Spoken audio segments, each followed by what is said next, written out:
Friends, good morning. ನಾನು ನಿಮ್ಮ ನಮ್ಮ ಚಾನಲ್ಗೆ ಸ್ವಾಗತ ಅಂತೇಳಿ ಮತ್ತೊಂದು ವಿಡಿಯೋ ಸ್ಟಾರ್ಟ್ ಮಾಡ್ತಾ ಇದ್ದೀನಿ. ಎಲ್ಲಿದ್ದೀನಿ ಅಂದರೆ ಸಾಲಿಗ್ರಾಮದಾಗಿದ್ದೀನಿ. ಸಾಲಿಗ್ರಾಮ ಎಲ್ಲಿ ಬರುತ್ತಂದರೆ ಊಟಾಪುರ ನಾಟಿನ ಮೇಲೆ ಬರುತ್ತೆ. ಅಲ್ಲೇ ಟೋಲ್ ಅಲ್ಲಿ ಮಕ್ಕೊಂಡಿದ್ದೆ. ಬಂದು ಮಕ್ಕಳಷ್ಟೊತ್ತಿಗೆ 4 ಗಂಟೆ ಆಗಿತ್ತು. 4 ಗಂಟೆಗೆ ಇನ್ನೂ ಎಷ್ಟನೇ ಆಗಿರಲಿಲ್ಲ ನನಗೆ. ಟೋಲ್ ಗೇಟ್ನಲ್ಲಿ ಬಂದು ಕೂರಿಸಿದ್ರು. ಆದರೆ ಅಲ್ಲಿ ಅಡ್ಡ ನಿಲ್ಲಿಸಿದ್ದೆ ಗಾಡಿ. ಕೂರಿಸಿದ್ರು. ಹೋಗ್ತಾ ಇದೆ ನೋಡಿ. ಇನ್ನು 200 ಕಿಲೋಮೀಟ್ರ್ ಐತೆ ನನಗೆ ಅನ್ಲೋಡಿಂಗ್ ಪಾಯಿಂಟು. ನೋಡಿ, ಮಳೆಯನ್ನು ಸದ್ಯ ಬರ್ತಾ ಇಲ್ಲ. ಯಾವಾಗ ಬರ್ತದೋ ಗೊತ್ತಿಲ್ಲ. ಇದು ಹೇಳೋಕ್ಕಾಗಲ್ಲ ನೋಡಿ. ರಾತ್ರಿ ಬಂದರೆ ಮಳೆ ಗ್ಲಾಸ್ ಎಲ್ಲ ಮಣ್ಣಾಗಿ ಹೋಗ್ಬಿಟ್ಟಂತೆ. ನದಿಗಳು ನೋಡ್ಗುರು ಹೆಂಗೆ ತುಂಬಿ ತುಳುಕ್ತಿದ್ದಾವೆ. ಇಷ್ಟೊಂದು ನೀರು ಬರ್ತಾವೆ ನದಿಗಳಲ್ಲಿ. ಅದಕ್ಕೆಲ್ಲ ಎಗರಿದ್ರೆ ಅಡ್ರೆಸ್ ಇರಲ್ಲ, ಹಂಗೆ ಹೋಗ್ತಾರೆ ಯಾರನ್ನ. ಗಾಡಿಗಳು ಎಗರಿದ್ವು ಅಂದರೆ ನಾವು ಹುಷಾರಾಗೋಣ. ಬಂದರೆ ಆ ಕಡೆ ಅಲ್ಲಿ ಟೀ ಕುಡಿಯೋಣಂದ್ರೆ ಒಂದು ಟೀ ಹೋಟ್ಲಿಲ್ಲ ಗುರು ಟೋಲ್ ಹತ್ರ. ನನಗೆ ಟೀ ಹೋಟ್ಲ್ ಇರ್ತದೆ ಟೋಲ್ ಹತ್ರ. ಬೆಳಿಗ್ಗೆ ಎದ್ದೆಟ್ಟಿಗೆ ಟೀ ಕುಡಿದು ಹೊರಟು ಬಿಡೋಣ ಅಂತೇಳಿ ಬಂದರೆ ಟೀ ಹೋಟ್ಲೇ ಇಲ್ಲ. ಅದಕ್ಕೆ ನಾವೇನು ಮಾಡ್ತೀವಿ ಹೇಳಿ, ಇವಾಗ ಮುಂದೆ ಇನ್ನೊಂದು ಟೋಲ್ ಬರುತ್ತೆ. ಆ ಟೋಲಕ್ಕೆ ಟೀ ಕುಡಿದು ಹೋಗೋಣ. ನೇತ್ರಾವತಿ ನದಿ ಬ್ರಿಡ್ಜ್ ನೋಡಿ. ನೇತ್ರಾವತಿ ನದಿ ಮೇಲೆ ಹೋಗ್ತಾ ಇದ್ವಿ. ಬ್ರಿಡ್ಜ್ ಮೇಲೆ ಧರ್ಮಸ್ಥಳ ಕುಕ್ಕೆ ಸುಬ್ರಹ್ಮಣ್ಯದಿಂದ ಬರೋ ನದಿ ಇದು. ನನಗೆ ಟ್ರಾಫಿಕ್ ನೋಡಿ ರಾತ್ರಿನ ಹೋಗಿದ್ರೆ ಭಾಳ ಚೆನ್ನಾಗಿತ್ತು ಅನಿಸ್ತಿತ್ತು. 4 ಗಂಟೆಗೆ ನಿಲ್ಸಿದ್ದೆ. 7 ಗಂಟೆ ಟ್ರಾಫಿಕ್ ಆಗೋಷ್ಟೊತ್ತಿಗೆ ಕಾಸರಗೋಡು ದಾಟ್ಬಿಡ್ತಿದ್ದು ನಾನು. 7 ಗಂಟೆ ಹೊಡೆದಿದ್ರೆ ಹೊಡಿಲಿಲ್ಲ. ಸಾಕಾಗ್ಬಿಟ್ಟಿತ್ತು ಗುರು. ಎಲ್ಲಿಗಂತ ಹೊಡಿತಿ ಅಂತೇಳಿ ಮಕ್ಕಂಡು. ಇವಾಗ ಅನಿಸ್ತೈತೆ ಯಾಕನ್ನ ಮಕ್ಕಣ್ಣಪ್ಪ ಬೆಳಗ್ಗೆ ಇಲ್ಲ ರಾತ್ರಿನೇ ಕಂಟಿನ್ಯೂ ಹೊಡೆದ್ಬಿಟ್ಟಿದ್ರೆ ಚೆನ್ನಾಗಿರೋದು. 10 ಗಂಟೆ ಅಷ್ಟೊತ್ತಿಗೆ ಅನ್ಲೋಡಿಂಗ್ ಪಾಯಿಂಟ್ ಹೋಗ್ಬಿಡ್ತಿದ್ದೆ ಅಂತಂದು. ಅಲ್ಲಿ 8 ಗಂಟೆಗೆ ಎದ್ಬಿಟ್ಟನು. ಬರೀ 70 ಕಿಲೋಮೀಟ್ರ್ ಬರೋಕ್ಕೆ 10:30 ಆಗೈತೆ. ಇನ್ನೂ ಮಂಗಳೂರು ದಾಟಿಲ್ಲ ನಾವು. ಏನು ಇನ್ನು ಸ್ವಲ್ಪ ದೂರ ಅಂದರೆ ಕೇರಳ ಬಾರ್ಡ್ರ್ ಬರ್ತದೆ. ಬಾರ್ಡ್ರ್ ಆಯ್ತೋ ಇಲ್ಲ ನೋಡ್ಬೇಕು. ರೋಡ್ ಮಾಡ್ತಿದ್ದಾರೆ. ಟೋಲ್ ಗೇಟ್ ದಾಟಿದ್ರೆ ಆ ಕಡೆ ಕೇರಳ, ಈ ಕಡೆಗೆ ನಮ್ಮ ಕರ್ನಾಟಕ. ಟೋಲ್ ಗೇಟ್ ಹತ್ರ ಹೋಗಿ ತೋರಿಸ್ತೀನಿ. ಈಗ ಟೋಲ್ ದಾಟಿದ್ರೆ ಇತ್ಲ ಕೇರಳ. ಅಲ್ಲಿ ನಮ್ಮದು ಬಾವುಟ ಕಾಣ್ತೈತೆ ನೋಡ್ಗುರು. ಡಬಲ್ ರೋಡ್ ಎಲ್ಲಿವರೆಗೂ ಐತೆ ಅಲ್ಲಿವರೆಗೂ ನಮ್ಮ ಕರ್ನಾಟಕ. ಡಬಲ್ ರೋಡ್ ಮುಗಿದೋದೈತಿ ಕೇರಳ. ಇದೆ ಲಾಸ್ಟ್ ಟೋಲು. ಇಲ್ಲಿಂದ ರೋಡ್ ಕೆಲಸ ಮಾಡ್ತಿದ್ದಾರೆ. ಮುಂದೆ ಹೆಂಗೈತೆ ಏನೋ. ಹ್ಯಾಪಿ ಜರ್ನಿ ಅಂತೆ. Bye good night. Tata. Tea ಕುಡಿಬೇಕು. ಟೀ ಕುಡಿಲಿಲ್ಲ. ಅಲ್ಲಿ ಟೀ ಕುಡಿಯೋಣ ಅನ್ಕೊಂಡು ನಿಲ್ಸಿದೆ. ಎಲ್ಲಿ ಮುಲ್ಕಿ ಟೋಲ್ನಾಗೆ. ಟೀ ಕುಡಿಲಿಲ್ಲ. ತಿಂಡಿ ತಿಂದು ಬಂದೆ. ಹೊಟ್ಟೆ ಹಸ್ತಿತ್ತು. ಇವಾಗ ಟೀ ಕುಡ್ದು ಹೊರಡೋಣ. ತಾಡ್ಪಲ್ ತೆಗ್ದಿದ್ದೀನಿ ನೋಡಿ. ತಾಡ್ಪಲ್ ಹಾಕೊಂಡು ಹಾಕ್ಬೇಕು. ಬಾಡಿ ಒಳಗೆ ಕಾಣಿಸ್ತಾ ಇದೆಯಾ? ನೀಲಿ ತಾಡ್ಪಲ್ ಬಾಡಿ ಒಳಗೆ ಹಾಕ್ತೀನಿ. ಸುಮ್ಮನೆ ಅಲ್ಲಿ ಹೋದಾಗ ಅನ್ಲೋಡಿಂಗ್ ಪಾಯಿಂಟ್ನಾಗ ಜಡಿ ಮಾಡಬಾರ್ದು. ಜಡಿ ಹಾಕ್ತತೆ. ಅದಕ್ಕೆ ಏನು ಮಾಡೋಣ ಅಂದರೆ ಇಲ್ಲೆಲ್ಲ ಸೈಡ್ಗೆ ಹಾಕಿ ಮರದನೆಲೆಗೆ ಹಾಕ್ಕೊಂಡು ಹೋದ್ರೆ ಆಗ್ತದೆ. 2 ಫೀಟ್ ತಾಡ್ಪಲ್ಲು. ಬನ್ನಿ ಹೋಗು. ಇಲ್ಲೆಲ್ಲ ಕಾಣ್ತಿದ್ದಾವಲ್ಲ ಅಂಗಡಿಗಳು, ಇವೆಲ್ಲ ಟೀ ಅಂಗಡಿಗಳೆಲ್ಲ. ಇಲ್ಲೇಕ ಕಾಣ್ತಿರೋವೆಲ್ಲ ಲಾಟ್ರಿ ಟಿಕೆಟ್ ಅಂಗಡಿಗಳು ನೋಡಿ. ಟೀ ಅಂಗಡಿ ಇದೆ. ಮಹಾಲಕ್ಷ್ಮಿ ಕೇರಳ ಲಾಟ್ರಿ ತಲಪಾಡಿ ನೋಡಿ. ಇದು ಮೀನು ಅಂಗಡಿ. ಇವೆಲ್ಲ ಲಾಟ್ರಿ ಟಿಕೆಟು. ಲಾಟ್ರಿ ಅಂಗಡಿ ನೋಡಿ ಯೋಚನೆ. ಟೀ ಅಂಗಡಿಗಿನ್ನ ಜಾಸ್ತಿನೇ ಇದೆ ಸಾಲಿಗೆ. ಇದು ಕೇರಳ ಅಲ್ಲ ಈ ಕಡೆ. ಟೀ ಕುಡಿಯೋಣಂದ್ರೆ ಅಲ್ಲಿ ಟೀ ಹೋಟ್ಲ್ ಇತ್ತು. ಬಟ್ ನಿಲ್ಸಕ್ಕೆ ಜಾಗ ಇರಲಿಲ್ಲ. ಹಿಂಗೆ ನಿಲ್ಸಂತ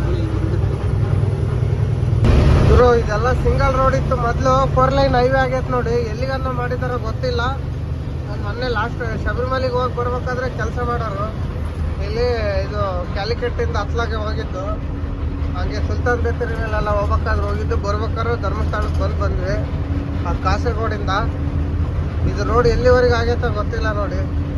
ಕೊಚ್ಚಿನವರೆಗೂ ಹಿಂಗೆ ರೋಡ್ ಇದ್ದು ಬಿಟ್ರೆ ಗುರು ಎಲ್ಲ ಗಾಡಿ ಎಲ್ಲ ಪೂರ್ತಿ ಕೊಚ್ಚಿನೇ ಓಡಾಡ್ತವೆ.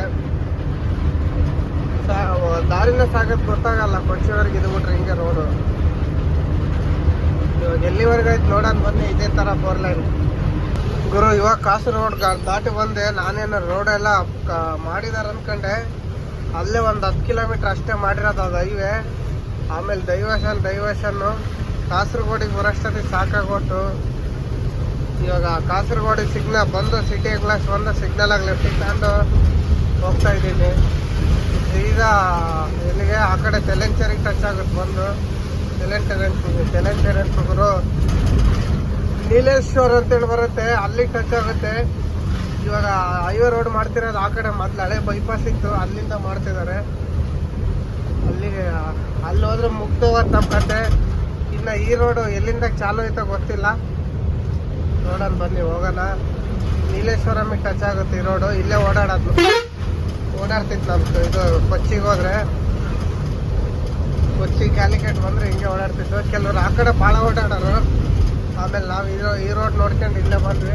ಯಾಕೆ ಬ್ರೇಕ್ ಹೊಡಿತಾನೆ ಓವರ್ಟೇಕ್ ಮಾಡೋಣ ಬನ್ನಿ ಗುರು. ನಾವು ಇವಾಗ ಸಮುದ್ರ ಪಕ್ಕದಾಗೆ ಹೋಗ್ತಿರೋದು. ಸಮುದ್ರದಿಂದ ಒಂದು 60-70 ಅಡಿ ದೂರ ಇದ್ದೀವಿ ಅಷ್ಟೇ ರೋಡು. ಸಮುದ್ರ ಮರವಂತಿ ಬೀಚ್, ಅಲ್ಲಿ ಮರವಂತಿ ಬೀಚ್ ಹೆಂಗೋ ಅಲ್ಲಿ ಇಲ್ಲಿನೂ ಹಂಗೆ ರೋಡ್ ಪಕ್ಕದಾಗೇ ಇರೋದು. ಇವೆಲ್ಲ ಮನೆಗಳಿದಾವೆ, ಈ ಕಡೆ ಮನೆ, ದೇವಸ್ಥಾನ, ಇದಕ್ಕೆಲ್ಲ ಬೀಚು. ಅಲ್ಲೊಂಥ ಜಾಗ ಇತ್ತು, ಬನ್ನಿ ಗಾಡಿ ನಿಲ್ಸೋಕ್ಕೆ. ನೋಡೋಣ ನಾವು ನಿಲ್ಸೋದು ಜಾಗ ಇದ್ರೆ. ಫ್ಯಾಕ್ಟ್ರಿ ಇನ್ನೊಂದು 4-5 ಕಿಲೋಮೀಟ್ರ್ ಐತೆ. ಇಲ್ಲಿ ಲೊಕೇಶನ್ ನೋಡಿ ಹೆಂಗೆ ಕಾಣ್ತಿದೆ.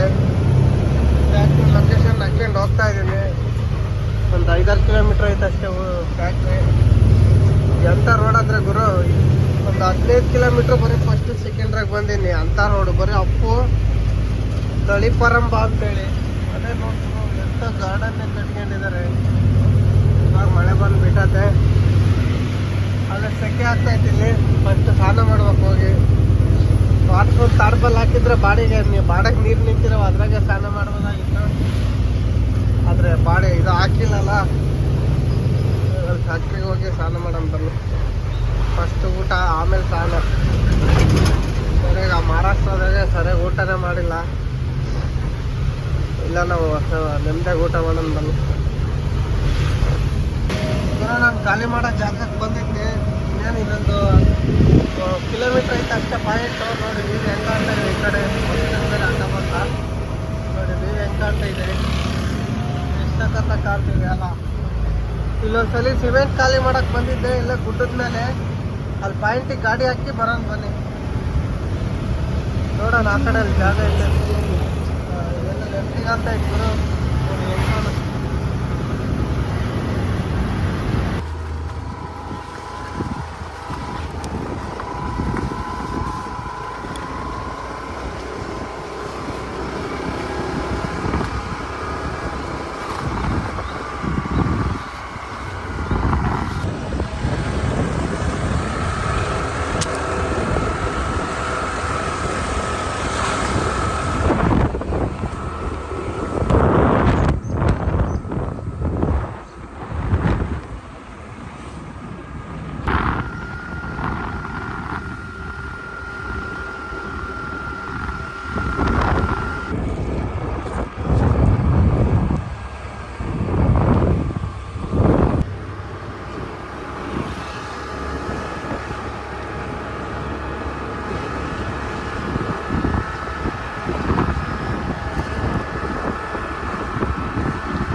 ಇಲ್ಲಿ ಫ್ಯಾಕ್ಟ್ರಿಗೆ ಬಂದೆ.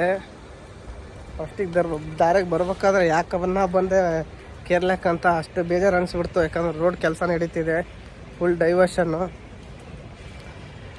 ಇಲ್ಲಿಗೆ ಬಂದಮೇಲೆ ಒಂದು ಖುಷಿ ಆಯ್ತು. ಏನು ಖುಷಿ ಆಯ್ತಂದರೆ ಬಂದು ಗೇಟ್ ಹತ್ರ ಗಾಡಿ ನಿಲ್ಲಿಸ್ದೆ. ಇದೆ ನೋಡಿ ಫ್ಯಾಕ್ಟ್ರಿ ನಮ್ಮದು ಖಾಲಿ ಮಾಡೋದು. ಒಳಕ್ಕೆ ಬಿಡು ಅಂದರು ಬಂದೇಟಿಗೆ. ಒಳಕ್ಕೆ ರಿವರ್ಸ್ ಹೊಡೆದೇಟಿಗೆ ಬಿಲ್ ಇಸ್ಕೊಂಡು ನೋಡಿದ್ರು. ಬಿಲ್ ಇಸ್ಕೊಂಡು ನೋಡಿ ಅವ್ರು ತಾಡ್ಪಲ್ ತೆಗಿ ಅದು ಇದು ಏನು ಹೇಳಲಿಲ್ಲ ನನಗೆ. ಅವ್ರು ಫಸ್ಟ್ ಕೇಳಿದ್ದು ಊಟ ಮಾಡ್ದೇನಂದ್ರು. ಇಲ್ಲ ಅಂದೆ, ಊಟ ಮಾಡಿಲ್ಲ ಅಂದೆ. ಹಂಗೆ ಅವ್ರು ಬೈಕಲ್ಲಿ ಕರ್ಕೊಂಡೋಗಿ ಮೇನ್ ರೋಡಿಗೆ ಹೋಗಿ ಊಟ ಪಾರ್ಸಲ್ ತಗೊಬಂದು ಕೊಟ್ಟರು. ಊಟ ಮಾಡ್ಕೊಂಬರಂಬ ಅಂತೇಳಿ ಕರ್ಕೊಂಡು ಹೋದ್ರು. ಭಾಳ ಖುಷಿ ಆಯ್ತು ನನಗೆ. ಇವಾಗ ಊಟ ಮಾಡಿ ಹೊರಗೆ ಬಂದೆ. ಫ್ಯಾಕ್ಟ್ರಿ ಒಳಗೆ ಗಾಡಿ ಖಾಲಿ ಆಗ್ತೈತೆ. ಭಾಳ ಖುಷಿ ಆಯ್ತು ನನಗಂತೂ. ನಾವು ಹೋಗಿ ಊಟ ತರೋಷ್ಟೊತ್ತಿಗೆ ಅವರೇ ತಾಡ್ಪಲ್ಲಿ ಎತ್ತಿ ಮಡಿಸಿಟ್ಟಿದ್ರು. ಇವಾಗ ಅನ್ಲೋಡ್ ಮಾಡ್ತಿದ್ದಾರೆ ಒಳಗೆ. ನೋಡಿ ಕಾಣಿಸ್ತಿದೆ ನಮ್ಮ ಹಿಂದೆ ಎಷ್ಟು ಸಖತ್ತಾಗಿದೆ. ನಾನೆಲ್ಲೋ ತಾಡ್ಪಲ್ಲಿ ಸರಿಯಾಗಿ ಹಾಕಿಲ್ಲ ಅಂತೇಳಿ ಜಡಿ ಮಾಡ್ತಾರೆ ಅಂದ್ಕೊಂಡಿದ್ದೆ. ಕ್ಲೀನಾಗಿ ಮುಚ್ಚಿದ್ದೆ ಒಟ್ಟು ನೆನೆದಂಗೆ. ಅಲ್ಲಿ ಫ್ಯಾಕ್ಟ್ರಿಗೆ ಹಾಕ್ದಂಗೆ ಹಾಕ್ಬೇಕಾಗಿತ್ತು ಅಂತ ಹೇಳಲಿಲ್ಲ ಇಲ್ಲೇನು. ಗಾಡಿ ಖಾಲಿ ಮಾಡ್ತಾ ಇದ್ದಾರೆ. ಇನ್ನೊಂದು ಅರ್ಧ ಗಂಟೆಗೆ ಖಾಲಿ ಆಗುತ್ತೆ. ಸೀದಾ ಮಂಗ್ಳೂರಿಗೆ ಎಂಟಿ ಹೊಲ್ಟು ಬಿಡೋದೆ. ತೋರಿಸ್ತೇನೆ ನೋಡಿ ಒಳಗೆ ಖಾಲಿ ಮಾಡ್ತಿರೋದು. ಇವಾಗ ಮಂಗ್ಳೂರು ಕಡೆಗೆ ಹೊಲ್ಟಿವಿ ಗುರು. ಖಾಲಿ ಮಾಡ್ಕೊಂಡು ನಾನು ಏನು ಅನ್ಕೊಂಡಿದ್ದೆ ಅಂದರೆ ಇವತ್ತೇನು ಖಾಲಿ ಆಗಲ್ಲ, ಡೌಟು ನಾಳೆನೇ ಖಾಲಿ ಆಗೋದು ಅಂದ್ಕೊಂಡು ಆರಾಮಾಗಿ ಆಡ್ಕೆ ಅಂತ ಬರ್ತಿದ್ದೆ. ಅಲ್ಲಿ ಕೇಳಿದ್ರೆ ಸೆಕ್ಯೂರಿಟಿ ಖಾಲಿ ಮಾಡ್ತಾರೆ ಹೋಗಲ್ಲ ಅಂದರೆ ಬಂದೇಟಿ ಗಾಡಿ ಒಳಗೆ ಬಿಡಿಸ್ಕೊಂಡು ಖಾಲಿ ಮಾಡಿದ್ರು ನೋಡಿ. ನನಗೆ ಅವ್ರ ಹತ್ರ ಇಷ್ಟ ಆಗಿದ್ದಂದರೆ ಒಂದೇಟಿಗೆ ತಾಡ್ಕೊಲ್ ತೆಗಿ ಹಗ್ಗ ತೆಗಿ ಅಂದಿಲ್ಲ. ಊಟ ಮಾಡ್ದೇನಂತ ಕೇಳಿದ್ರಲ್ಲ, ಭಾಳ ಇಷ್ಟ ಆಗ್ಬಿಡ್ತು ನನಗಂತೂ. ಊಟ ಮಾಡಿಲ್ಲ ಅಂದೇಟಿ ಬೈಕ್ನೇ ಕರ್ಕೊಂಡೋಗಿ ಊಟ ಕೊಡಿಸ್ಕೊಂಬಂದರು. ಖಾಲಿ ಮಾಡಿಕೊಟ್ರು. ಮಂಗ್ಳೂರು ಕಡೆಗೆ ಹೋಗ್ತಾ ಇದ್ದೀವಿ. ಈಗ ಟೈಮು 6 ಗಂಟೆ 5 ಗಂಟೆ ಆಗೈತೆ ಗುರು. ಭಾಳ ಟ್ರಾಫಿಕ್ ಇರ್ತೈತೆ. ಏನು ಮಾಡ್ಬೇಕಂದ್ರೆ ಎಲ್ಲನ ಹೈವೇ ರೋಡ್ ಇರೋಕ್ಕಂಗೆ ಹೈವೇಗೆ ಹೋಗಿ ನಿಲ್ಸ್ಕೊಂಡು ರಾತ್ರಿ 11 ಗಂಟೆ ಇಲ್ಲ 12 ಗಂಟೆ ಮೇಲೆ ಹೋದ್ರೆ ಆಯ್ತು. ಮಂಗ್ಳೂರೇನು 150 ಕಿಲೋಮೀಟ್ರ್ ಐತೆ. ಒಂದು 2 ಅವರ್ಗೆ ಹೋಗ್ಬಿಡ್ತೀನಿ, 3 ಅವರ್ಗೆ ಹೋಗ್ಬಿಡ್ತೀನಿ. ಇವಾಗ ಹೋದರೆ ರಾತ್ರಿ 12 ಗಂಟೆ ಆಗ್ತದೆ. ಬೆಳಿಗ್ಗೆ ನೋಡಿದ್ರಲ್ಲ 8 ಗಂಟೆಗೆ ಬಿಟ್ಟನು. 8 ಗಂಟೆಯಿಂದ 2 ಗಂಟೆ ಆಗೈತೆ 200 ಕಿಲೋಮೀಟ್ರ್ ಬರೋಷ್ಟೊತ್ತಿಗೆ. ಭಾಳ ಟೈಮ್ ತಗೊಂಡತ್ತೆ. ಬನ್ನಿ ಹೋಗೋಣ.